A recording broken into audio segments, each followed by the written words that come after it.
এর এক মাসে তুমি বেশি করে বেশি না ইন্নাল হামদুলিল্লাহ ক্যামেরাটা কি সৌদা করে লবি যাবে না না কেন সৌদা নাহমাদুহু ওয়া নাস্তাঈনুহু ওয়া নাস্তাগফিরুহু ওয়া নু'মিনু বিহি ওয়া নাতাওয়াক্কালু আলাইহি ওয়া নাউযু বিল্লাহি মিন শুরুরি আনফুসিনা سيئات أعمالنا من يهد الله فلا مضل له ومن يضلله فلا هادي له ونشهد أن لا إله إلا الله وحده لا شريك له ونشهد أن محمدا عبده ورسوله الذي أرسله الله تبارك وتعالى إلى الناس كافة للحق بشيرا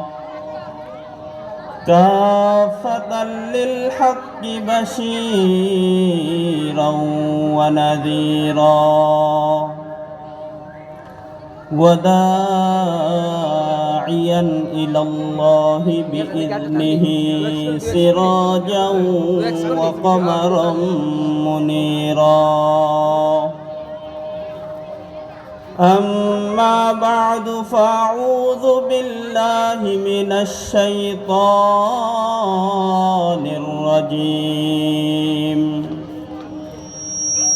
بسم الله الرحمن الرحيم قل يا عبادي الذين أسرفوا على أنفسهم لا تقنطوا من رحمة الله إن الله يغفر الذنوب جميعا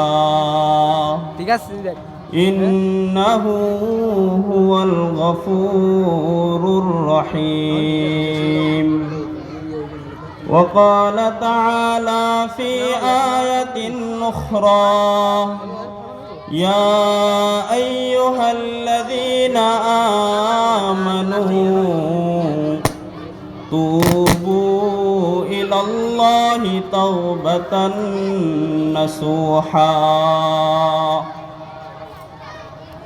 قال رسول الله صلى الله عليه وسلم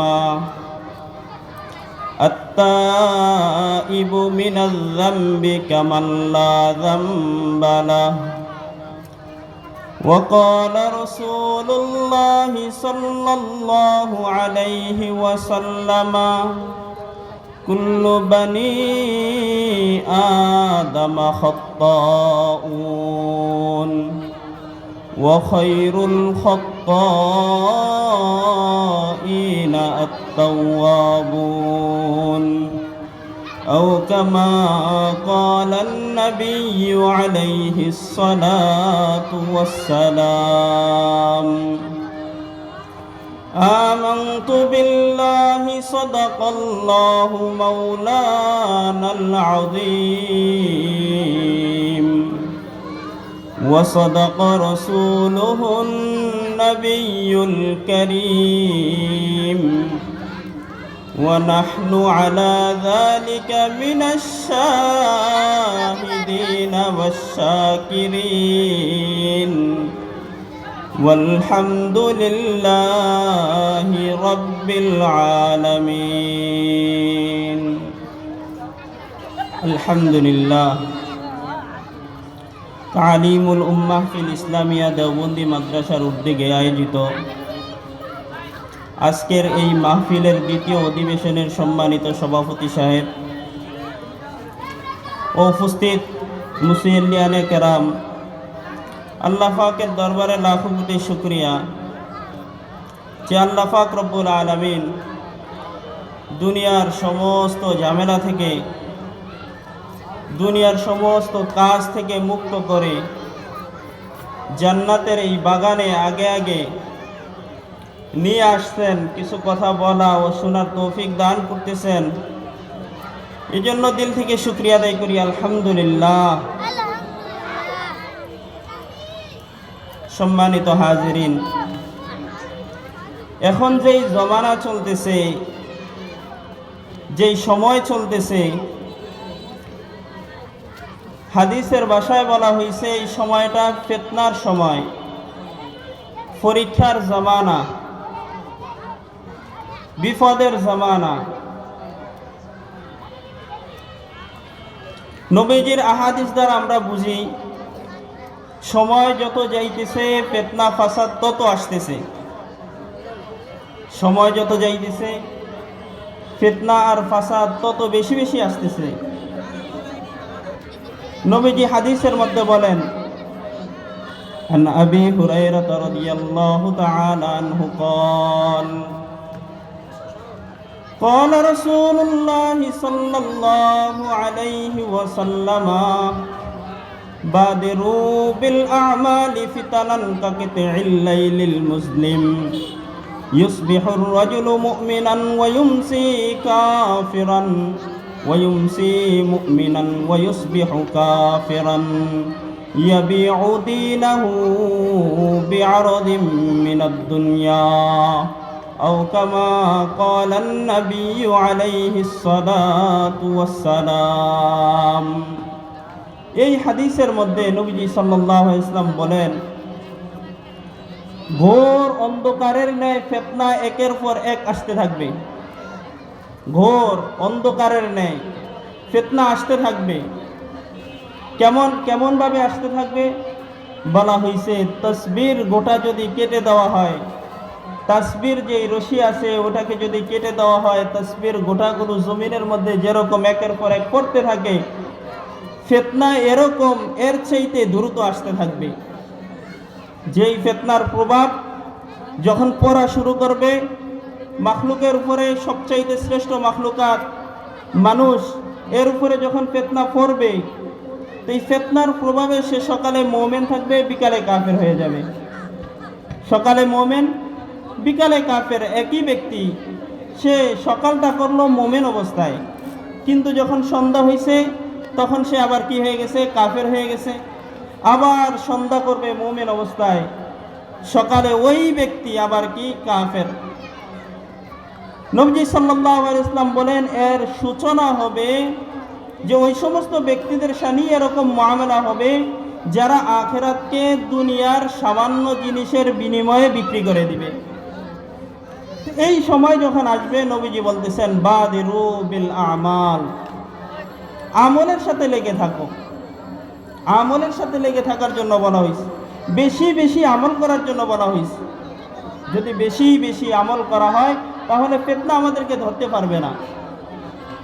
আরেক হাদিসের মধ্যে নবীজি বলেন, ক্বালা রাসূলুল্লাহ সাল্লাল্লাহু আলাইহি ওয়াসাল্লাম, তুরাদুল ফিতানু আলাল কুলুব কাল হাসিরি উদান উদান فأي قلب أشربها نكتت فيه نقطة سوداء وأي قلب أنكرها نكتت فيه نقطة بيضاء حتى تصير على قلبين على الأبيض مثل الصفا فلا تضره فتنة ما دامت السماوات والأرض والآخر أسود مربادا كالكوز مزخيا لا يعرف معروفا ولا ينكر منكرا إلا ما أشرب من هواه أو كما قال النبي عليه الصلاة والسلام। নবীজি বলেন, প্রত্যেকটা মানুষের কলবের মধ্যে ফিতনা একের পর এক আসতে থাকবে, একের পর এক লাগতে থাকবে। যেরকম, কেমন উদাহরণ দিতেছেন, যেমন চাটাইয়ের চটাগুলো একটার সাথে আরেকটা যেরকম লেগে থাকে, ফিতনা প্রত্যেক মানুষের কলবের মধ্যে এরকম লেগে থাকবে, আসতে থাকবে। চাটাইয়ের চটা বলতে এই যে হোকলা দেখতেছেন, হোকলা বোনার জন্য কত মেহনত করা হয়েছে, একটারে আরেকটার উপর দিয়া, একটারে আরেকটার উপর দিয়া কিরকম মেহনত করা হয়েছে। বলে এই হোকলা চাইলে টেনে ছিঁড়ে ফেলা যায় না। তো ফিতনা এরকম কলবের মধ্যে এরকম বসতে থাকবে, এরকম ফিতনা চাটাইয়ের চটাগুলোর চটার মতো এরকম একটা একটার সাথে যেরকম লেগে থাকে, ফিতনা কলবের মধ্যে এরকম বসতে থাকবে। তো নবীজি সাল্লাল্লাহু আলাইহি ওয়াসাল্লাম বলেন, যেই কলব এখন দুই প্রকার হয়ে গেছে। যেই কলব ফিতনাগুলোকে গ্রহণ করবে সেই কলবের মধ্যে একটা কালো দাগ পড়ে যাবে। আর যেই কলব এই ফিতনাগুলোকে গ্রহণ করবে না, ছুঁড়ে মারবে, ফেলে দিবে, ফিতনার ফাঁস দিয়া চড়বে না, ফিতনার ফাঁস দিয়া তার আনাগোনা থাকবে না, ওই কলবের মধ্যে একটা সাদা দাগ পড়ে যাবে। কলব দুই প্রকার, একটা একেবারে সাদা, আর একটা একেবারে কালো। নবীজি সাল্লাল্লাহু আলাইহি ওয়াসাল্লাম বলেন, যেই কলব সাদা, এই কলবের মধ্যে যত প্রকার নেক আমল আছে সেগুলো ঢুকবে, কিন্তু যেই কলব কালো হয়ে যায় ওই কলবের মধ্যে লা ইয়ারিফু মারুফান ওয়ালা ইউনকিরু মুনকারান, ভালো ভালো ধরবে না, খারাপ খারাপও বুঝবে না, অর্থাৎ কোনটা ভালো কোনটা খারাপ এটার তারতম্য ওই কলব ওই সময় করতে পারবে না। তখন সে কি করবে, নিজের মন চাই জিন্দেগি অনুযায়ী চলা শুরু করবে। মুহতারাম দোস্ত বুজুর্গ, এই যে দুইটা হাদিস আপনাদের সামনে আলোচনা হলো, নবীজির হাদিস, যে ফিতনার জমানার মধ্যে আমরা আছি, ফিতনা একের পর এক আমার আর আপনার সাথে লাগতেছে। তো এই সময় কি করব, নবীজি বলতেছেন আমলকে বাড়াইয়া দাও, আমলের মজমায় বেশি বেশি বসো, দ্বীনের মজমায় বেশি বেশি বসো, জাকিরিনদের মজমায় বেশি বেশি বসো। এই জন্য আজকে জাকিরিনদের মজলিস খালি, আজকে জাকিরিন ছাড়া ওয়াজের মাহফিলের মজলিস খালি, কিন্তু খেলার মাঠ সম্পূর্ণ ভরা। আজকে যেই জায়গায় দ্বীনি মুজাকারা হয় এটা একেবারে খালি, কিন্তু ক্লাবের মধ্যে সম্পূর্ণ লোক ভরা থাকে। ওই যে ফিতনা তাদেরকে ধরছে আর কালো দাগ তাদের দিলের মধ্যে পড়ছে, আর সে টিভি চাইতেছে, সে আড্ডা দিতেছে, সে গল্প গুজব করতেছে, এটা ভালো না খারাপ ওইটা তার কলব তারে বলে না, সাপোর্ট দিতেছে না। এই জন্য সে দ্বীনের মজমা ছাইরা গুনাহের মজমার মধ্যে বেশি বেশি বসতেছে। নবীজি সাল্লাল্লাহু আলাইহি ওয়াসাল্লাম বলতেছেন, যত ফিতনা আলোচনায় যাবত পর্যন্ত হয়েছে, সব ফিতনার মধ্যে সবচাইতে বড় ফিতনা ভয়ঙ্কর ফিতনা হচ্ছে দাজ্জালের ফিতনা। সবচাইতে ভয়ঙ্কর ফিতনা হচ্ছে দাজ্জালের ফিতনা। এমন কোন নবী নাই যে নবী দাজ্জালের ফিতনা সম্পর্কে তার উম্মতদেরকে বলে যান নাই, এমন কোন নবী নাই। সমস্ত নবী খুলে খুলে খুলে খুলে দাজ্জালের ফিতনা সম্পর্কে তার উম্মতদেরকে জানিয়ে দিয়েছেন। দাজ্জালের ফিতনা সম্পর্কে তার উম্মতদেরকে জানিয়ে দিয়েছেন। শুধু আমাদের নবী মুহাম্মদুর রাসূলুল্লাহ সাল্লাল্লাহু আলাইহি ওয়াসাল্লাম দুইটা জিনিস বেশি বলে গেছেন। একবার নবীজি বৈশা রইছে, সাহাবায়ে কেরাম রাদিয়াল্লাহু তাআলার সামনে নবীজি দাজ্জালের ফিতনা সম্পর্কে আলোচনা করতেছিলেন। তো সাহাবায়ে কেরামের অবস্থা এরকম হয়েছে, মনে হইতেছে যে তারা যে এই জায়গায় মসজিদে নববীতে বসা, আর মসজিদে নববীর পাশে একটা খেজুরের বাগান, দাজ্জাল মনে হয় ওই খেজুরের বাগানের মধ্যে আইসা বসছে। সাহাবায়ে কেরাম রাদিয়াল্লাহু তাআলা রাসূলের মজমা থেকে উঠে দাজ্জালকে তালাশ করা শুরু করছে। কোথায় দাজ্জাল, কোথায় দাজ্জাল, কোথায় দাজ্জাল? দাজ্জালকে তালাশ করতেছে, ভয়ভীতি অবস্থা সাহাবায়ে কেরামের চেহারার মধ্যে। নবীজি যখন সাহাবায়ে কেরামের এই অবস্থা দেখছেন, দেখার পরে সমস্ত সাহাবায়ে কেরামদেরকে আবার নিয়ে আসতেন মসজিদে না বৈশা। নবীজি সাল্লাল্লাহু আলাইহি ওয়াসাল্লাম বলতেছেন, ও আমার সাহাবীরা শোনো, সমস্ত নবী দাজ্জালের ফিতনা সম্পর্কে আলোচনা করে গেছেন, কিন্তু দুইটা জিনিস কোন নবী আলোচনা করে নাই। ওই দুইটা জিনিস আমি তোমাদেরকে বাতিয়ে দিতেছি। ওই দুই জিনিসের প্রথম জিনিস হচ্ছে দাজ্জালের এক চোখ থাকবে কানা, দাজ্জালের চোখ থাকবে কানা। রাসূল হাদিসের মধ্যে বলতেছেন, কান্না আইনাহু ইনাবাতুন তাফিয়া, আঙ্গুর যেমন ফেকে গেলে যেমন ফুলা ফুলা দেখা যায়, দাজ্জালের ওই চোখটা কানা থাকবে, এটা আঙ্গুরের মতো ফুলা থাকবে, আর তার কপালের মধ্যে কাফার, কাফের শব্দ লেখা থাকবে। সম্মানিত হাজিরিন, যে সমস্ত মানুষ লেখাপড়া জানে তারাও কাফের ধরতে পারবে, পড়তে পারবে। যারা পড়ালেখা জানে না তারাও কি করতে পারবে, এই কাফের এটাকে ধরতে পারবে যে কপালে কাফের শব্দ লেখা। এমন কোনো শক্তি নাই যে শক্তি দাজ্জালকে আল্লাহ তাআলা দেন না, এমন কোনো শক্তি নাই, এমন কোনো শক্তি নাই। আমরা এখন প্রত্যেকটা মানুষ দাজ্জালের ফিতনার মধ্যে নিমজ্জিত, প্রত্যেকটা ব্যক্তি দাজ্জালের ফিতনার মধ্যে নিমজ্জিত, প্রত্যেকটা মানুষ। দাজ্জাল কখন আসবে বলা হয়েছে, যখন একেবারে সমাজের মধ্যে জুলুম অত্যাচার অন্যায় একেবারে বেড়ে যাবে, মানুষ আল্লাহকে ভুলে যাবে, শয়তানকে মহব্বত করা শুরু করবে, মানুষের দিল থেকে মানুষত্ব নামক জিনিস উঠে যাবে। ওই সময়ের মধ্যে আল্লাহ তাআলা মুমিনের ঈমানকে পরীক্ষা করার জন্য দাজ্জালকে পাঠাইবেন। এখন এই দাজ্জাল কোথায় আছে, কোথায় আল্লাহ তাআলা এই দাজ্জালকে বেঁধে রাখছেন? হাদিসের মধ্যে আসছে, হযরত তামিমে দারি রাদিয়াল্লাহু তাআলা আনহু হাদিসখানা রিওয়ায়াত করতেছিলেন। তামিমে দারি বলেন, আমরা একবার সমুদ্র পথে 30 জনের এক জামাত সমুদ্র পথে রওনা দিলাম। কি বলতেছেন? আমরা সমুদ্র পথে 30 জনের এক জামাত রওনা দিলাম। কোন ব্যবসায়িক কাফেলার উদ্দেশ্যে আমরা রওনা শুরু করলাম। হযরত তামিমে দারি রাদিয়াল্লাহু তাআলা আনহু হাদিস খানা riwayat করতেছেন, তেজারতের উদ্দেশ্যে আমরা 30 জনের এক জামাত সমুদ্রের পথে রওনা শুরু করলাম। আমাদের নৌকাটি চলতে চলতে সমুদ্রের মাঝপথে চলে গেল। হঠাৎ সমুদ্রের মাঝখানে বিশাল বড় ঝড় শুরু হইল। এমন ঝড় শুরু হইছে, 1 মাস পর্যন্ত ওই সমুদ্রের ঝড়ের মধ্যে ঢেউয়ের মধ্যে এদিক সেদিক ঘোরাঘুরি করতে করতে করতে করতে আমরা এমন এক জঙ্গলের কাছে ফুটছি, যেটা আমরা চোখে দেখে মনে হইছে এই জঙ্গল আমরা আর জীবনে কখনো দেখি নাই। অজানা এক জঙ্গলের সামনে আমরা যে উঠছি। আমরা যখন জঙ্গলের কাছে গেলাম, আমাদের নৌকা জঙ্গলের কাছে থামায়া আমরা জঙ্গলের ভিতরে রওনা শুরু হইলাম। আমরা চলতে চলতে এক আজীব প্রাণীর সামনে আমাদের দেখা। তামিম আদ-দারি রাদিয়াল্লাহু তাআলা আনহু বলেন, যেই জীবের সাথে যেই জন্তুর সাথে আমাদের দেখা হইছে তার পুরা শরীর লোম দ্বারা ঢাকা ছিল। কোনটা চেহারা কোনটা পিছনের অংশ আমরা বুঝতে পারি না, একেবারে লোম দ্বারা পুরা বডি ঢাকা। আমরা চিনতে পারি না যে এ কে, কি কোনো জন্তু না কোনো মানুষ না কোনো কিছু। আমরা যে তাকে জিজ্ঞাসা করলাম, তুমি কে ভাই? সে আমাদেরকে বলল, আনা জাসসাসা, আমি জাসসাসা। বলে তোমার পরিচয় কি? বলে আমার পরিচয় জানা দরকার নাই, যাও সামনে যাও, তোমার জন্য একজন অপেক্ষা করছে, তার সাথে তোমরা কথা বলো। হযরত তামিম আদ-দারি রাদিয়াল্লাহু তাআলা আনহু সামনে রওনা শুরু করলেন। চলতে চলতে ওই জঙ্গলের মধ্যে বিশাল বড় এক দালানের মধ্যে ঢুকলেন।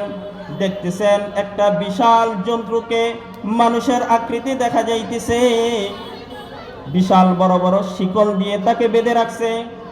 বলে এরকম ভাবে বেঁধে রাখছে জীবনে ছোটার মতো তার কোনো অবস্থা নাই। আমরা জিজ্ঞাসা করলাম, তুমি কে? সে পরিচয় দিতেছে না। বলে তোমরা কারা? বলে আমরা আরব থেকে আসছি, সমুদ্রের পথে রওনা দিছি। সমুদ্রের মধ্যে হঠাৎ নদী উত্তাল শুরু হয়ে গেছে, উত্তাল ঢেউয়ের কারণে আমরা চলতে চলতে এই জঙ্গলের কাছে এসে ফুটছি।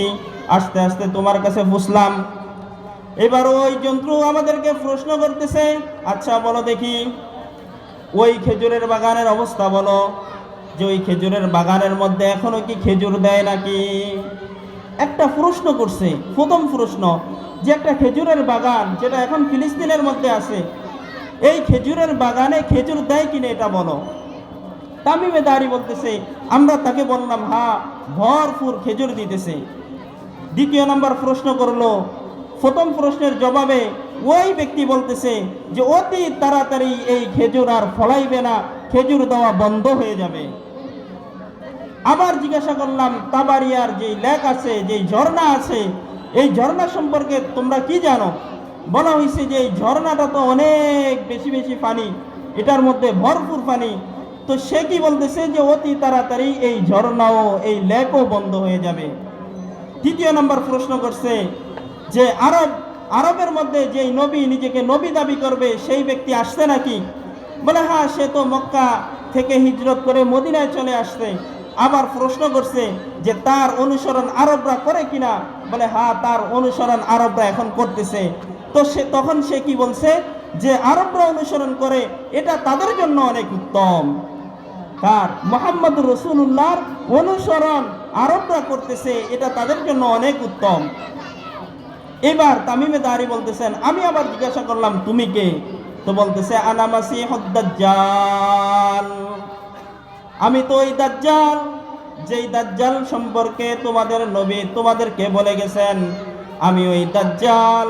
অতি শীঘ্রই আমার যদি অনুমতি পড়ে তাহলে আমি এখান থেকে বের হয়ে পুরা পৃথিবীর মধ্যে সফর শুরু করব।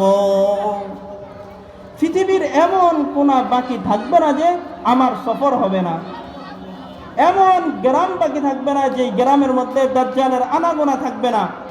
শুধু কি বলছেন, মক্কা মদিনা ছাড়া আমি পৃথিবীর সব প্রান্তে ঘুরে বেড়াবো এবং প্রত্যেকটা জায়গা চুষে বেড়াবো, প্রত্যেকটা জায়গার মানুষকে আমি আমার অনুসারী করে ছাড়বো।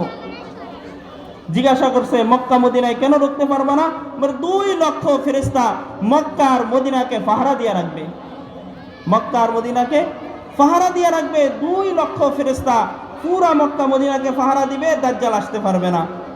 মুহতারাম দোস্ত, আল্লাহর নবী সাল্লাল্লাহু আলাইহি সাল্লাম হাদিসের মধ্যে বলেন, ইয়াখরুজুদ দাজ্জালু মিন উম্মতি ফায়ামকুসু 40 লা আদরি 40 ইয়াওমান আও 40 শাহরান আও 40 আমমান ফায়ামকুসুল্লাহু ঈসা ইবনে মারইয়ামা কান্নাহু উরওয়াতু ইবনে মাসউদ ফায়াতলুবুহু ফায়াহলিকুহু আও কামা ক্বালান নবী আলাইহিস সালাতু ওয়াস সালাম।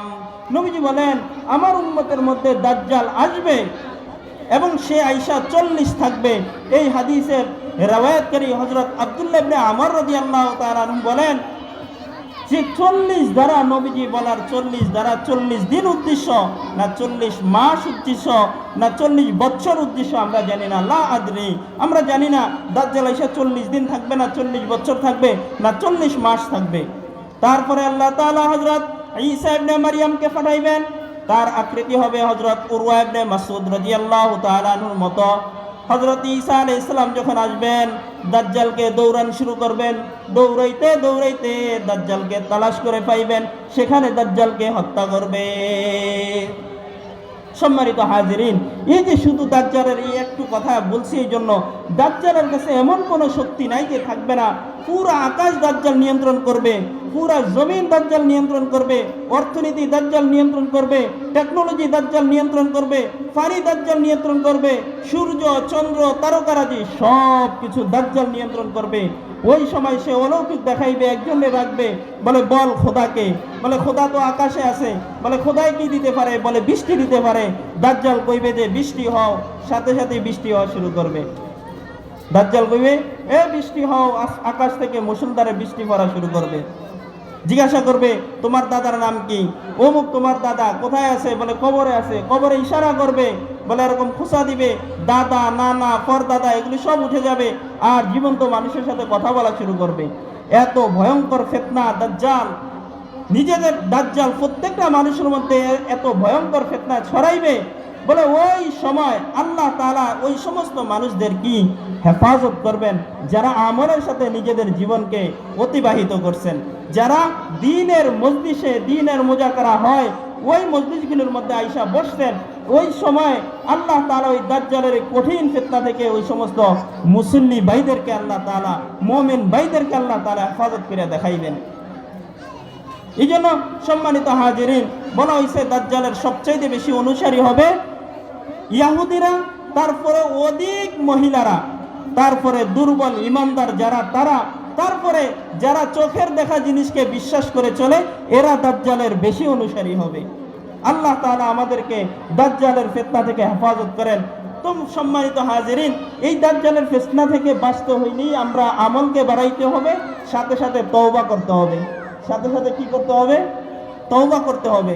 সমস্ত মানুষই গুনাহগার, সমস্ত মানুষ কি ভাই গুনাহগার। এমন কেউ নাই যে গুনাহ ছাড়া, এমন কেউ নাই যে আমার গুনাহ হয় না, এরকম কোনো মানুষ নাই। সব মানুষই গুনাহ করে।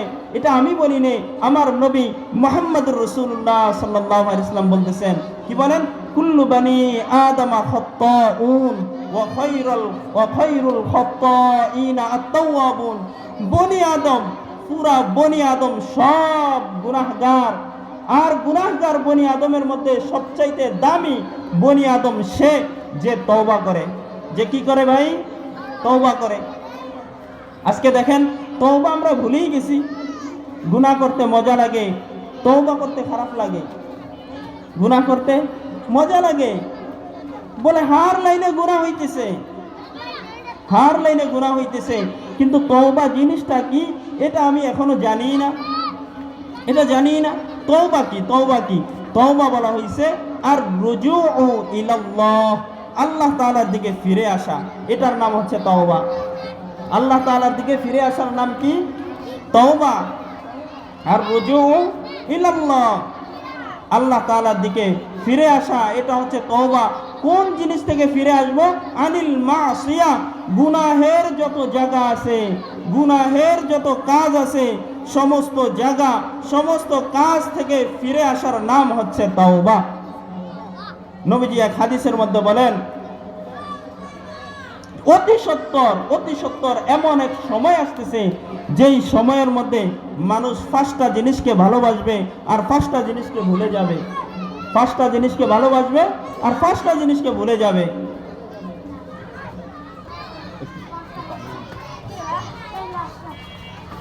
قال رسول الله صلى الله عليه وسلم سيأتي على الناس زمان يحبون فيه خمسا وينسون خمسا يحبون الدنيا وينسون الآخرة يحبون المال وينسون الحساب يحبون الخلق وينسون الخالق يحبون القبور يحبون القصور وينسون القبور يحبون المعصية وينسون التوبة إن كان الأمر كذلك ابتلاهم الله والوباء والغلا وجور الكلام وموت الفجاء أو كما قال النبي عليه الصلاة والسلام।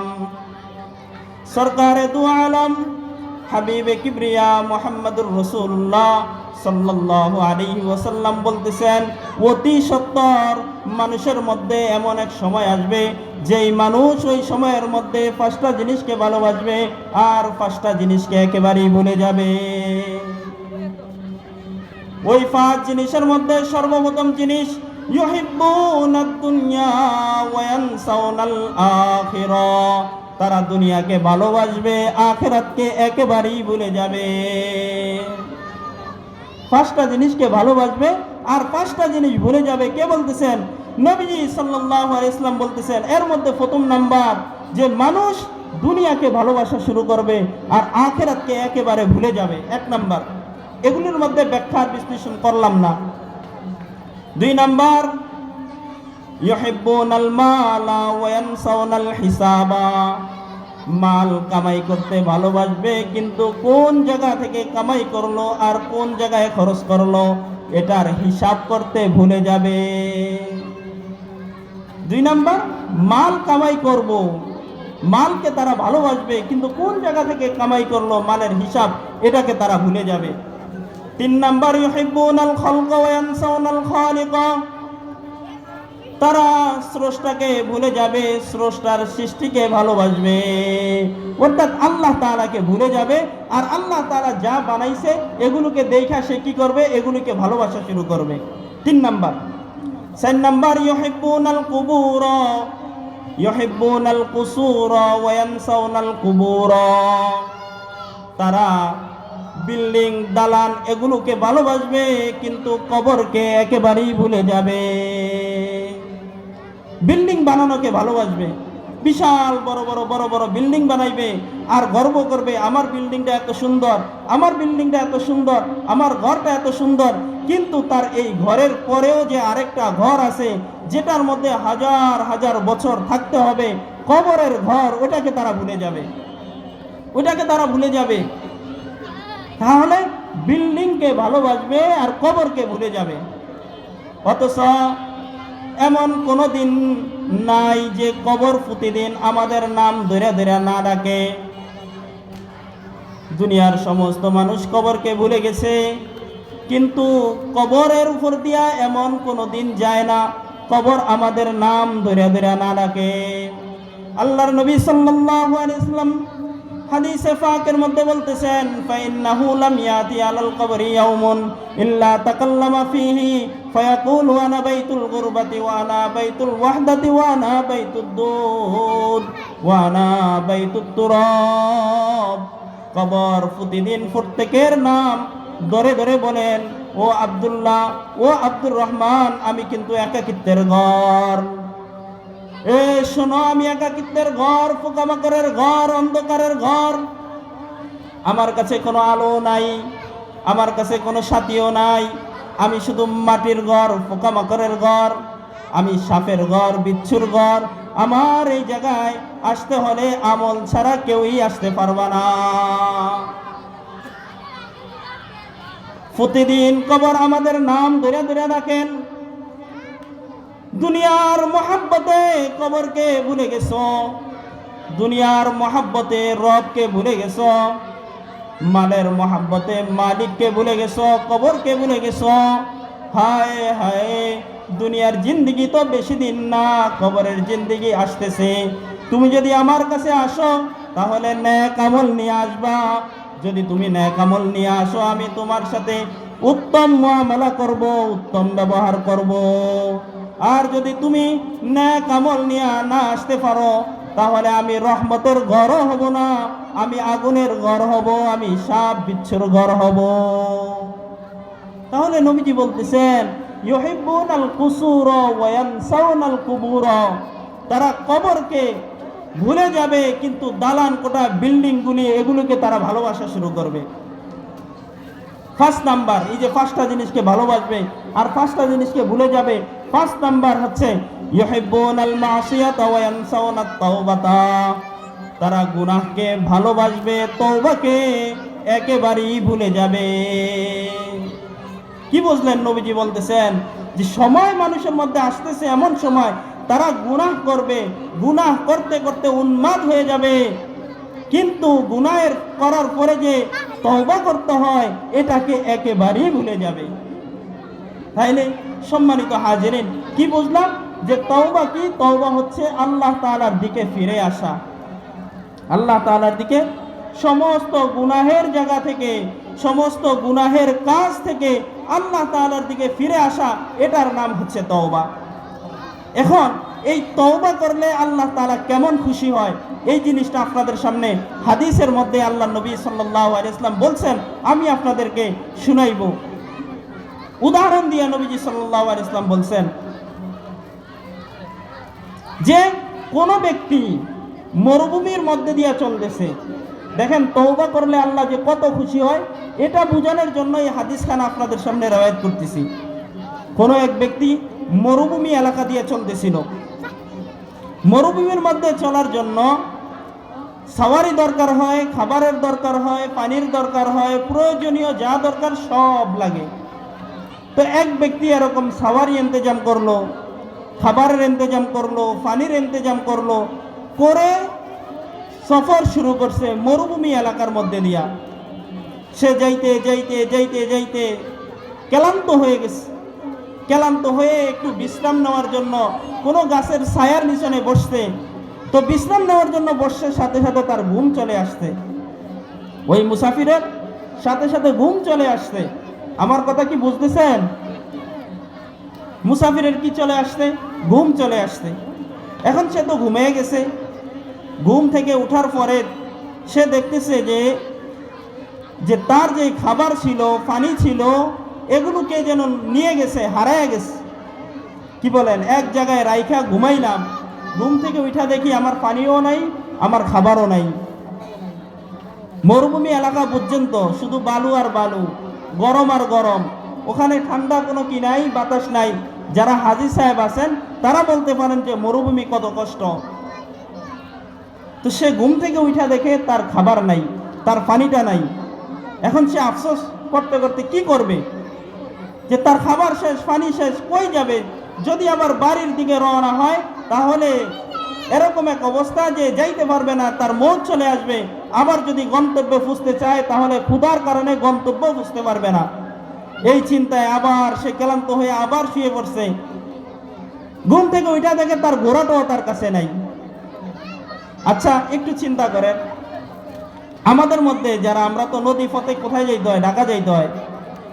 নতুন মানুষ ঢাকা যাইবে, নতুন মানুষ ঢাকা যাইবে, সে পকেটে মোবাইল রাখছে, টাকা রাখছে, প্রয়োজনীয় জিনিস রাখছে। লজগান থেকে যখন নামছে, দুই পকেটে দুই হাঙ্গুল দিয়ে যারা কামাই করে, অর্থাৎ চোর, তার পকেট থেকে তার টাকাও নিয়ে গেছে, তার মোবাইলও নিয়ে গেছে। এখন অবস্থা তার কেমন হবে? মোবাইল বলে টাকাটা নিয়ে গেল তো চলতো, মোবাইল দ্বারা ভাইয়ের সাথে কথা বলা যাইতো, বাবার সাথে কথা বলা যাইতো, মায়ের সাথে কথা বলা যাইতো। মোবাইলও নাই, এখন কি করবে সে? ফেরেশানি অবস্থা না? এখন এই ফেরেশানি অবস্থায় ওই মরুভূমির মধ্যে ওই ব্যক্তি শুয়ে পড়ছে, আবার শুয়ে পড়ছে। ঘুম যাইতে যাইতে এক অবস্থা, ঘুমের থেকে যখন উঠছে তখন দেখতেছে তার সামনে তার ঘোড়াটাও উপস্থিত, তার সামনে সফরে চলার জন্য যে খাবার আর পানি রাখছে, ওই পানি আর খাবারও তার সামনে উপস্থিত। এখন বলেন, একজন বাবা তার সন্তানকে হারায় ফেলছে, হারায় ফেলার পরে অনেক বছর পরে সন্তানকে কাছে ফিরে পাইছে, এই বাবা কত খুশি হইব? খুশির সীমা আছে বলেন? খুশির তো কোনো সীমা নাই। ওই ব্যক্তি মোবাইল হারায় ফেলছে, টাকা হারায় ফেলছে সদরঘাটের মধ্যে, কিন্তু কিছুক্ষণ পরে তার মোবাইল আর তার টাকা সে ফিরে পাইছে, সে কত খুশি হবে? এই মুসাফির চলতে চলতে তার সব হারায় ফেলছে, হারায়া ফেলার পরে পুনরায় আবার তার সামানাগুলি, তার মালগুলি তার সামনে উপস্থিত, এই ব্যক্তি কত খুশি। হাদিসে পাকের মধ্যে আসছে, আল্লাহর নবী সাল্লাল্লাহু আলাইহি সাল্লাম বলেন, এই ব্যক্তি হারানো জিনিসগুলিকে ফিরে পাওয়ার পরে এমন খুশি হয়েছে, খুশি হওয়ার কারণে এরকম বলছে, হাত উঠাইছে আর দোয়া করছে, আল্লাহুম্মা আনতা আবদি ওয়া আনা রাব্বুকা। এই ব্যক্তি হারানো জিনিস ফিরে পাওয়ার পরে আল্লাহ তাআলাকে বলবে, আল্লাহ তুমি আমার মালিক, আমি তোমার গোলাম। এটা বলা, এটা না বলে ভুলে বলে ফেলছে, আল্লাহ আল্লাহ তুমি আমার গোলাম, আমি তোমার রব। খুশিতে কি বলছে? আল্লাহ তুমি আমার গোলাম, আমি তোমার রব। এই যে দেখেন, খুশির কারণে এই ব্যক্তি ভুল করে আল্লাহ তাআলাকে বলা দরকার ছিল, এভাবে বলে ফেলছে উল্টা। শুধু তার হারানো জিনিস ফিরে পাওয়ার কারণে এত খুশি। নবীজি সাল্লাল্লাহু আলাইহি সাল্লাম বলেন, ওই ব্যক্তি হারানো জিনিস ফিরে পাওয়ার কারণে এত খুশি হয়েছে, এত খুশি হয়েছে, ভুলের কারণে আল্লাহ তাআলাকে বলতেছে, আল্লাহ আপনি আমার গোলাম, আমি আপনার রব। এরকম বলে ফেললো ভুলে। হারানো জিনিস ফিরে পাওয়ার কারণে কোনো ব্যক্তি যদি আল্লাহ তাআলার গুনাহগার বান্দা যদি আল্লাহ তাআলার কাছে তওবা করে ফিরে আসে, তাহলে ওই হারানো জিনিস পাওয়ার কারণে ওই ব্যক্তি যত খুশি হয়েছে, এর চাইতে বেশি আমার আল্লাহ তওবা করার কারণে খুশি হয়ে যায়। কোনো ব্যক্তি তওবা করছে, হারানো জিনিস ফিরে পাওয়ার কারণে যত খুশি হয়েছে, গুনাহ থেকে ফিরে এসে তওবা করার কারণে এর চাইতে বেশি আমার আল্লাহ কি হয়? খুশি হয়ে যায়। সুবহানাল্লাহ বলবেন না? তাহলে আজকে থেকে নিয়ত করলাম কে কে যে আমরা আজকে থেকে তওবা শুরু করব। কার কার নিয়ত যে গুনাহ যা হয়ে গেছে আজকে থেকে তওবা শুরু করব। এখন তওবাটা কেমন করব? কি বলেন? তওবা কি এটা বুঝলাম, তওবা করলে আল্লাহ খুশি হয় এটাও বুঝলাম, কিন্তু কি ধরনের তওবা করতে হবে, কেমন তওবা করতে হবে যেই তওবা করলে আল্লাহ খুশি হবে? আল্লাহ তাআলা কোরআনের মধ্যে বলতেছেন, ইয়া আইয়ুহাল্লাযীনা আমানু তুবু ইলাল্লাহি তাওবাতান নাসুহা। ও আমার বান্দারা শোনো, খুব মনোযোগ সহকারে শোনার জন্য আল্লাহ তাআলা বলতেছেন, ইমানদারদেরকে লক্ষ্য করে বলেন, হে ইমানদারেরা তোমরা শোনো, তোমরা আল্লাহ তাআলার দিকে ফিরে আসো, তওবা করো, তাওবায়ে নাসুহার মতো তওবা করো। তাওবায়ে নাসুহার করার জন্য আল্লাহ তাআলা বলছেন, ইমানদারদেরকে বলছেন, হে ইমানদারেরা তোমরা আমার দিকে ফিরে আসো তাওবায়ে নাসুহার মাধ্যমে। তাওবায়ে নাসুহা কাকে বলে? তাওবায়ে নাসুহা বলা হয় গুনাহ করছি আর পুনরায় ওই গুনাহ আমার দ্বারা হইব না এই বলে প্রতিজ্ঞা করা, এটাকে বলা হয় কি? তাওবায়ে নাসুহা। ওইটারে তাওবায়ে নাসুহা বলে না যে গুনাহ করলাম আবার মাফ চাইলাম আবার গুনাহ করলাম, মানে একটা হিকমত খাটাইলাম যে গুনাহ করলাম আবার সাথে সাথে মাফ তো চাইই নিমু, আবার মাফ চাওয়ার পরে আবার গুনাহ করলাম, এটারে কি বলে না? এটারে তাওবায়ে নাসুহা বলে না। এটারে তাওবায়ে নাসুহা বলে না। কেমন তওবা করব? সাহাবায়ে কেরাম রাদিয়াল্লাহু তাআলা আনহুম যেমন তওবা করছেন, সাহাবায়ে কেরাম যেমন তওবা করছেন এরকম তওবা আমার আপনার করতে হবে। কেমন তওবা করছেন? একটা ঘটনা আপনাদেরকে শুনাই। মদিনার মধ্যে একটা গোত্র ছিল, গোত্রটার নাম ছিল গামেদিয়া গোত্র। কি গোত্র? গামেদি গোত্র, গামেদি। তো ওই গোত্রের একজন মহিলা, যারে হাদিসের ভাষায় বুখারী মুসলিমের রওয়ায়াত মুত্তাফাকুন আলাইহি, ওই রওয়ায়াতের মধ্যে এরকম আসছে যে ওই মহিলা ব্যভিচার করছে, ব্যভিচার, জিনা করছে, জিনা। দেখেন তওবাটা আমার কেমন করতে হবে সেটা সাহাবায়ে কেরামদের থেকে নিব আমরা। সাহাবায়ে কেরাম যেমন তওবা করছে আমরাও ওরকম তওবা করতে হবে। তো গামেদিয়া গোত্রের মহিলা ব্যভিচার করছে, ব্যভিচার, জিনা করছে। কি বলেন? আমরা জিনা করার পরে ওটারে গোপন রাখি, রাখি না রাখি? কি বলেন? আমরা যদি জিনা করি, জিনার তো কত ধরন, চোখের জিনা, হাতের জিনা, জবানের জিনা, অঙ্গ প্রত্যঙ্গের জিনা, প্রত্যেকটা জিনিসের কি আছে? জিনা আছে। আমাদের স্বভাব হচ্ছে আমরা গুনাহ করলে এটারে গোপন রাখবো, কিন্তু সাহাবায়ে কেরামের থেকে যদি কোনো গুনাহ হয়ে যাইতো তারা বেচাইন হয়ে যাইতো, কি করবে না করবে তাদের কি থাকতো না? ওই সময় হুঁশ থাকতো না। হাদিসে পাকের মধ্যে আসছে, ইমাম বুখারী রাহমাতুল্লাহ আলাইহি হাদিসটা রওয়ায়াত করেছেন, আন্না ইমরাতান গামিদিয়াতান জাআত ইলা রাসূলিল্লাহ সাল্লাল্লাহু আলাইহি ওয়াসাল্লাম। নবীজি আমার বলেন, একবার নবীজি সাল্লাল্লাহু আলাইহি ওয়াসাল্লাম মিম্বরের মধ্যে বসা, এমত অবস্থায় একজন মহিলা, গামেদিয়া গোত্রের এক মহিলা নবীজির কাছে আসছে। আয়েশা নবীজিরে বলতেছে, ওগো রাসূল আমার, আমি তো জিনা করে ফেলছি, ব্যভিচার করে ফেলছি, আপনি আমাকে পবিত্র করে দেন। ওই মহিলা নবীজির কাছে আয়েশা বলে, ইয়া রাসূলুল্লাহ ইন্নী কদ জানাইতু ফাতাহহিরনি, নবীজি আমি জিনা করে ফেলছি, আমারে পবিত্র করে দেন। গুনাহ করার পরে আমার একটা সময় এরকম যায় নাই যে গুম হইছে। গুনাহ করার পর থেকে আমার মনে হইছে কোন সময় জানি রবের আযাব আমার সামনে চলে আসে। নবী আমার, গুনাহ করে ফেলছি, আপনি আমাকে পবিত্র করে দেন। আল্লাহর নবী সাল্লাল্লাহু আলাইহি ওয়াসাল্লাম গামেদিয়া মহিলাকে বলল, যাও, ফিরে যাও, ফিরে যাও। ওয়া ইন্নাহু রাদ্দাহা। আয়েশা বলে, নবীজি আমি জিনা করছি, আমারে পবিত্র করে দেন। আল্লাহর নবী বলেন, যাও তুমি বাড়িতে ফিরে যাও, বাড়িতে ফিরে যাও। প্রথম দিন আসছে, নবীজি বাড়িতে ফিরে দিয়েছেন। দ্বিতীয় দিন যখন হইছে,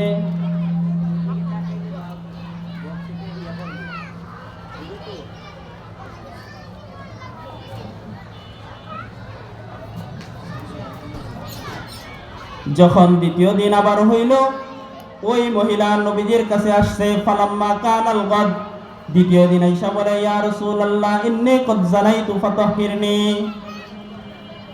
নবীজি আমার, আমি তো গুনাহ করে ফেলছি, আপনি আমাকে পবিত্র করায়া দেন।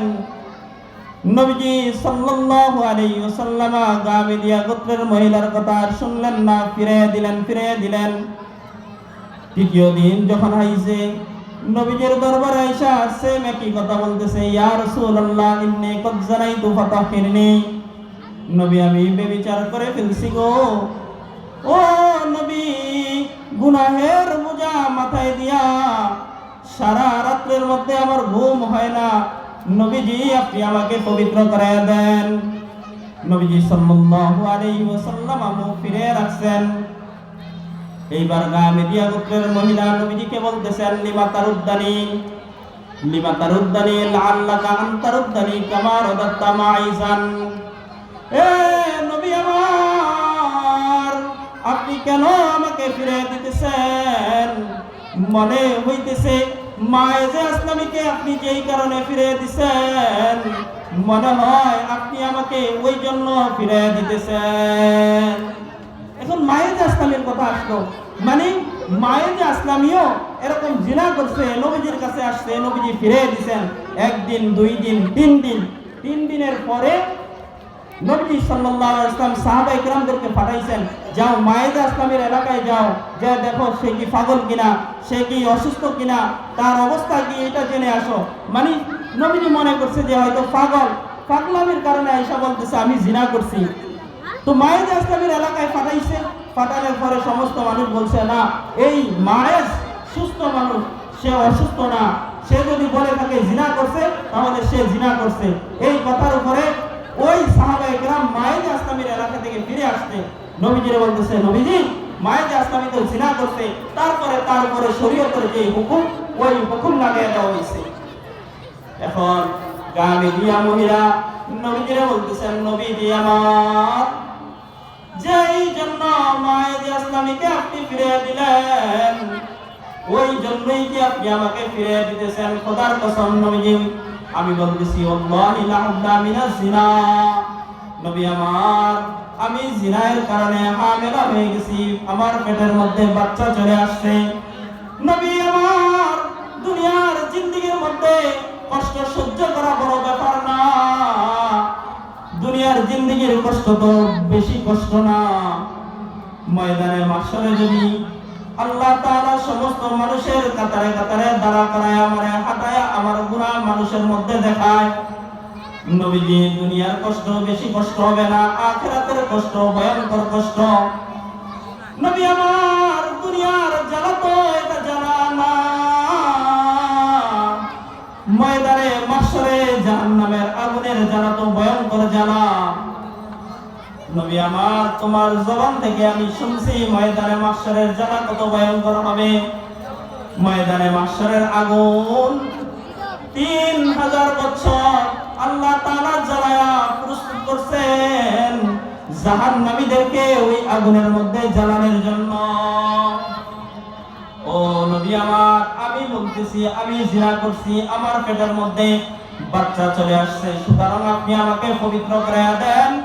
শরীয়তের যেই হুদুদ এই জায়গার মধ্যে পড়বে, নবী আমার আপনি ওই হুদুদই কায়েম করেন, ওই হুকুমই আপনি সাহাবায়ে কেরামদেরকে দেন। নবী আমার, আমি তো এই গুনাহের শাস্তি নিয়া আল্লাহ তাআলার সামনে উপস্থিত হইতে চাই না।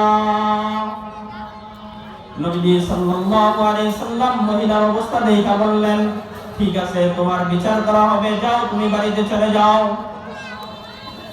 তুমি গুনাহ করছো, ব্যভিচার করছো, তোমার গর্ভে সন্তান চলে আসছে, তোমার গুনাহের শাস্তির কারণে তোমার সন্তানকে তো হত্যা আমি করতে পারবো না। যাও যাও, বাড়িতে চলে যাও, তোমার যেদিন সন্তান ভূমিষ্ঠ হবে ওই দিন আমার কাছে নিয়ে আসবা। মহিলা একটা আশা নিয়ে বাড়িতে চলে গেল। 9 মাস পর্যন্ত অপেক্ষা করলো। কয় মাস? 9 মাস পরে যখন সন্তান ভূমিষ্ঠ হইল, একটা কাপড়ের টুকরার মধ্যে ওই সন্তানকে নিয়ে নবীজি সাল্লাল্লাহু আলাইহি ওয়াসাল্লামের কাছে এসে বলে, ওগো সরকার, আপনি তো ফয়সালা করছেন, যদি বাচ্চা ভূমিষ্ঠ হয়ে যায় সাথে সাথে ওই বাচ্চাকে নিয়ে আসতে। সরকারে দু আলম হাবিবে কিবরিয়া, দেখেন দেখেন আমার বাচ্চা ভূমিষ্ঠ হয়ে গেছে। নবী আমার, আমি তো গুনাহের শাস্তি আর মাথার উপরে নিতে পারতেছি না, আপনি আমাকে পবিত্র করে দেন, দেখেন আমার বাচ্চা হয়ে গেছে। নবীজি সাল্লাল্লাহু আলাইহি ওয়াসাল্লাম মহিলাকে বললেন, দেখো তোমার বাচ্চা হইছে ঠিক আছে, কিন্তু এই বাচ্চার দুধ খাওয়াইবো কে?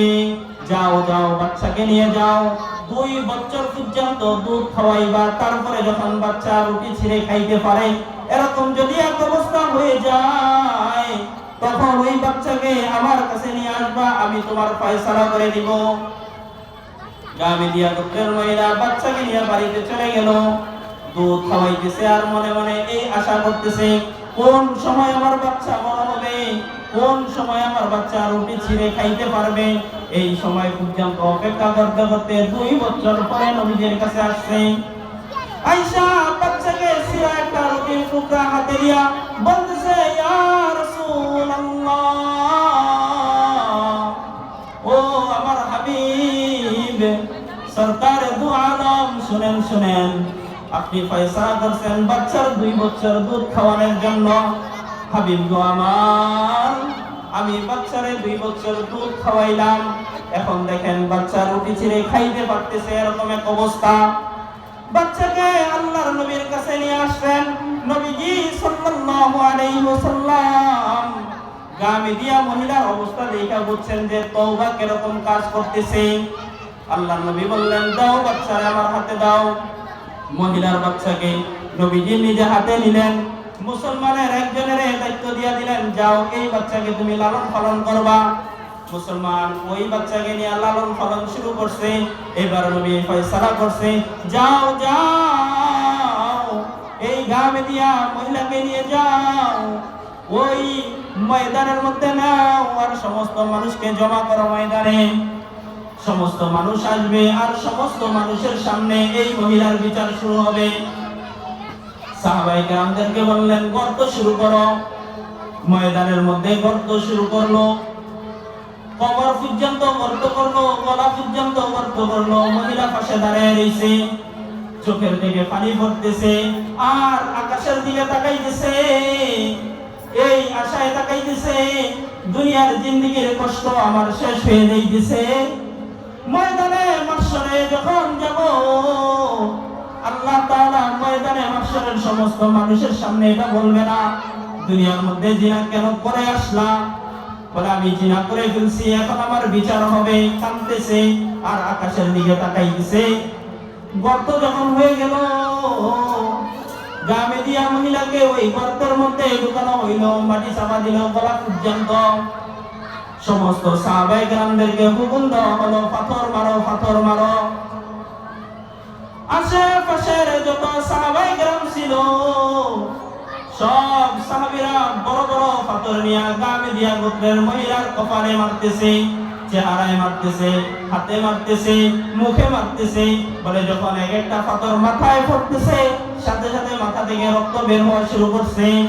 বলে ওই পাথর যখন চেহারার মধ্যে পড়া শুরু করছে, চেহারা ফেটে ফেটে রক্ত বের হওয়া শুরু করছে।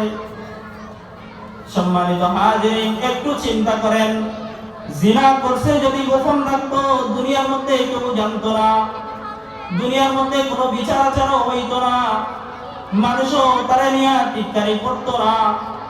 কিন্তু গুনাহ হয়ে যাওয়ার পরে নবীজির কাছে আসছে, নবীজি বিচারের ফয়সালা করছে। 2-2.5 বছর পরে নবীজি তার বিচারের ফয়সালা করছে। ময়দানের মধ্যে গর্ত করে পাথর মেরে মেরে তাকে হত্যা করতেছে। ওই মজমার মধ্যে একজন সাহাবী হযরত খালিদ ইবনুল ওয়ালিদ রাদিয়াল্লাহু তাআলা আনহু দাঁড়ানো ছিল। খালিদ ইবনুল ওয়ালিদ রাদিয়াল্লাহু তাআলা আনহু একটা বড় পাথর নিলেন, ওই মহিলার মাথা মারে এরকম জোরে নিক্ষেপ করলেন, সাথে সাথে মাথাটা 2 খণ্ড হয়ে গেছে। মাথা 2 খণ্ড হয়ে যাওয়ার সাথে সাথে মাথার রক্ত ওই খালিদ ইবনুল ওয়ালিদের চেহারার মধ্যে আসছে, জামার মধ্যে আসলো। এই রক্ত জামা আর চেহারার মধ্যে আসার কারণে খালিদ ইবনুল ওয়ালিদ বলতেছেন, হায় হায়, গুনাহগার মহিলার শরীরের রক্ত আমার চেহারার মধ্যে আসছে। নবীজি সাল্লাল্লাহু আলাইহি ওয়াসাল্লাম পাশে বসা। নবীজি যখন খালিদ রাদিয়াল্লাহু তাআলা আনহু এই কথা বললেন, নবীজি দাঁড়িয়ে গেলেন আর চিৎকার দিয়ে বলতেছেন, খালিদ, তুমি তারে জিনাকারী বলিও না, তুমি তারে তওবাকারী বলো, তার কোনো গুনাহ নাই। খালিদ, তুমি তারে জিনাকারী বলতেছো আর আমি তো তারে তওবাকারী বলতেছি। ও খালিদ শোনো, লাউতা বাহা সাহিবু মাকসিন লা গুফিরা লাহু। খালিদ ইবনুল ওয়ালিদ শোনো, এই মহিলা এমন তওবা করছে যেই তওবাকে যদি বান্দার হক নষ্টকারী কারো উপরে বন্টন করে দেওয়া হইতো তাহলেও ক্ষমা করে দিত। বান্দার হক নষ্ট করছে এমন ব্যক্তিও যদি এরকম তওবা করত, তাহলে আল্লাহ তাআলা ওই ব্যক্তিকেও মাফ করে দিত। এক রাওয়াতের মধ্যে আসছে, যদি হেজাজবাসী এরকম তওবা করত, যদি হেজাজবাসীদের মধ্যে গামিদিয়া মহিলার তওবাকে যদি কি করে দিত, বন্টন করে দিত, পুরা হেজাজবাসীকে আল্লাহ তাআলা মাফ করে দিত। তাহলে তওবা সাহাবায়ে কেরাম কেমন করছেন? সাহাবায়ে কেরাম কেমন তওবা করছেন? গুনাহ হয়ে গেছে, গুনাহ হয়ে যাওয়ার পরে নবীজির কাছে আসছে, আয়েশা তওবা করছে। কেমন তওবাটা আমার কেমন করতে হবে? গামিদিয়া মহিলা যেরকম তওবা করছে আমার এরকম তওবা করতে হবে। নবীজি বলেন, আত্তাইবু মিনাজ যাম্মি কামান লা যাম্বালা, আত্তাইবু মিনাজ যাম্মি কামান লা যাম্বালা। গুনাহ থেকে তওবাকারী এরকম হয়ে যায় যেন তার আর কোনো গুনাহ থাকে না। গুনাহ থেকে তওবাকারী ব্যক্তি এরকম হয়ে যায়, ওই বাচ্চাটার মতো হয়ে যায় যেই বাচ্চাটা আজকের দিনে দুনিয়ার মধ্যে জন্মগ্রহণ করেছে। আজকের দিনে দুনিয়ার মধ্যে জন্মগ্রহণকারী বাচ্চার যেরকম গুনাহ নাই, কোন ব্যক্তি যদি গুনাহ থেকে তওবা করে আল্লাহ তাআলা তারে ওরকম পাক সাফ বানায় দেয়। নবী সাল্লাল্লাহু আলাইহি সাল্লাম বলেন, কেমন তওবা করবা, কেমন তওবা করবা? মুসা আলাইহিস সালাতু ওয়াস সালামের জামানার মধ্যে মুসা আলাইহিস সালাম বৈশা রইছে। বনি ইসরাইলের সব মানুষ মুসা আলাইহিস সালামের কাছে এসে বলে, ওগো পয়গম্বর, আমাদের অনেক দিন যাবত বৃষ্টি হয় না, দুর্ভিক্ষে সব শেষ হয়ে গেছে, আসমান থেকে এক ফোঁটা পানিও পড়ে না, জমিন থেকেও একটা অঙ্কুর গজায় না, জমিনের মধ্যে পুরা জমিন ফাইটা গেছে। পয়গম্বর, জমিন তো ফাইটা গেছে, একটা অঙ্কুর গজায় না, এক ফোঁটা পানিও এই জায়গার মধ্যে নাই। ও পয়গম্বর, আপনি তো কালিমুল্লাহ, আল্লাহর সাথে কথা বলতে পারেন, আপনি এবার আল্লাহ তাআলার কাছে প্রার্থনা করেন যাতে আল্লাহ পাক রব্বুল আলামিন আমাদের জন্য বৃষ্টির ব্যবস্থা করে। বনি ইসরাইলের সবাই এক ময়দানে উপস্থিত, মুসা আলাইহিস সালাম এক ময়দানে উপস্থিত, হাত উঠায়া দোয়া শুরু করছে, আল্লাহ, বনি ইসরাইল দুর্ভিক্ষের মধ্যে পড়ে গেছে, খাবার নাই, পানি নাই, অনেক কষ্ট বনি ইসরাইলের দিন কাটতেছে। ও মেহেরবান খোদা, আপনি বৃষ্টির ব্যবস্থা করেন, যেই বৃষ্টির দ্বারা রুজি রোজগারের ব্যবস্থা হবে, যেই বৃষ্টির দ্বারা পানির ব্যবস্থা হবে, বনি ইসরাইল খাইবে আর তারা লম্বা লম্বা হায়াত জীবন যাপন এগুলি ভালোভাবে আনন্দের সহিত জীবন যাপন করতে পারবে। আল্লাহ তাআলা মুসা আলাইহিস সালাতু ওয়াস সালামের কাছে ওহী পাঠাইছেন, মুসা, শোনো, তুমি যেই মজমার মধ্যে বৈশা রইছো, এই মজমার মধ্যে এমন এক ব্যক্তি আছে যার গুনাহের কারণে আসমানের সমস্ত রহমতের দরজা বন্ধ হয়ে গেছে। বৃষ্টির যত দরজা আছে সব দরজাগুলো ওই গুনাহের কারণে বন্ধ হয়ে গেছে। পয়গম্বর মুসা, তুমি বলো ওই মজমার মধ্যে থেকে, ওই ময়দানের মধ্য থেকে ওই গুনাহগার ব্যক্তি যাতে উঠে যায়। যদি গুনাহগার ব্যক্তি উঠে যায়, সাথে সাথে আমি আল্লাহ আসমান থেকে মুসলধারে বৃষ্টির ব্যবস্থা করব। এবার মুসা আলাইহিস সালাতু ওয়াস সালাম সমস্ত বনি ইসরাইলের মধ্যে বলা শুরু করছেন, এ আমার বনি ইসরাইল ভাইরা, শোনো, আল্লাহ তাআলা বৃষ্টি দিত, কিন্তু তোমাদের মধ্যে এমন এক ব্যক্তি আছে রে, যে ব্যক্তির কারণে আল্লাহ তাআলার রহমতের দরজাগুলো বন্ধ হয়ে গেছে, যেই ব্যক্তির গুনাহের কারণে আকাশের দরজা বন্ধ হয়ে গেছে। সুতরাং আমি বলতেছি, এই মজমার মধ্যে যে গুনাহগার আছো, সাথে সাথে উঠে যাও আর বনি ইসরাইলদেরকে মুক্তি দাও।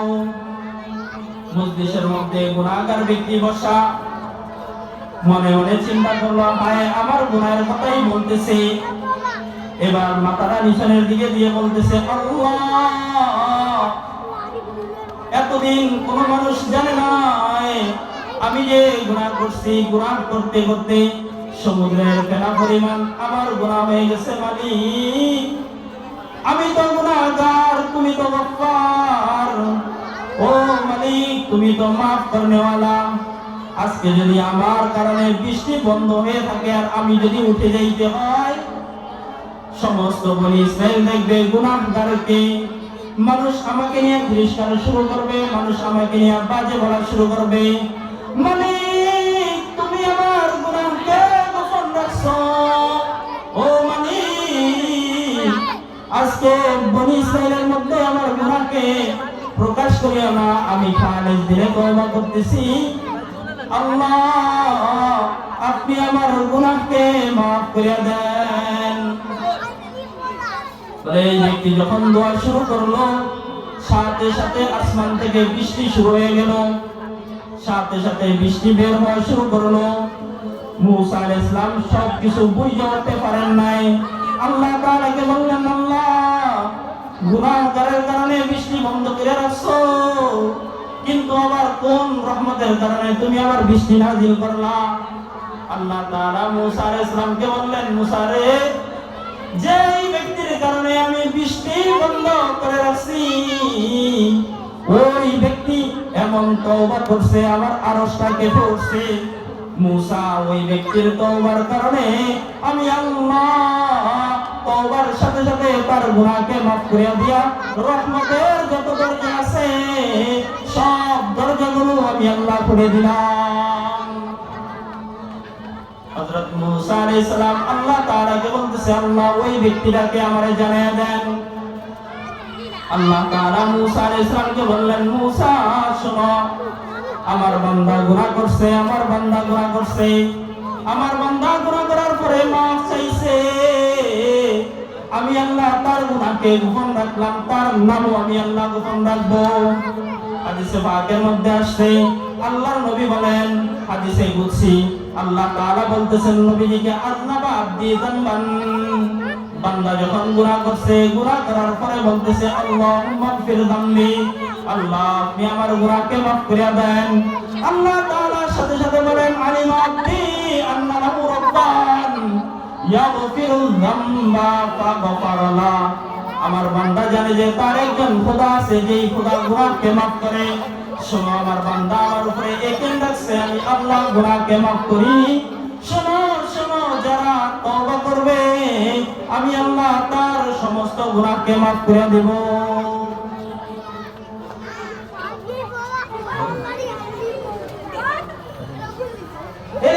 এই যে আলোচনা তো অনেক লম্বা, মাত্র তওবার আলোচনা শুরু হয়েছে, মাত্র শুরু হয়েছে, মাত্র দরজার মধ্যে ঢুকলাম। তো দেখেন, আমরা তওবা করব, মোট কথা গুনাহ যা হইছে না হইছে, নবী বলেন, ইয়া আইয়ুহান নাস তুবু ইলাল্লাহ ফাইন্নী আতুবু ফি কুল্লি ইয়াউমিন মিআতা মাররা, হে মানুষ, তোমরা আল্লাহর দিকে ফিরে আসো, আমি নবী স্বয়ং প্রতিদিন 100 বার তওবা করি। নবীর কোনো গুনাহ নাই, নবী মাসুম, সাহাবায়ে কেরাম মাহফুজ, তারপরও 100 বার দৈনিক নবীজি আল্লাহ তাআলার কাছে তওবা করে। তওবার শর্ত 4টা, এই কথা বলি শেষ। 1 নাম্বার, গুনাহ থেকে ফিরে আসতে হবে, তওবার 4 শর্তের 1 নাম্বার গুনাহ থেকে ফিরে আসতে হবে। 2 নাম্বার, যেই গুনাহ করছি এটার উপরে লজ্জিত হইতে হবে।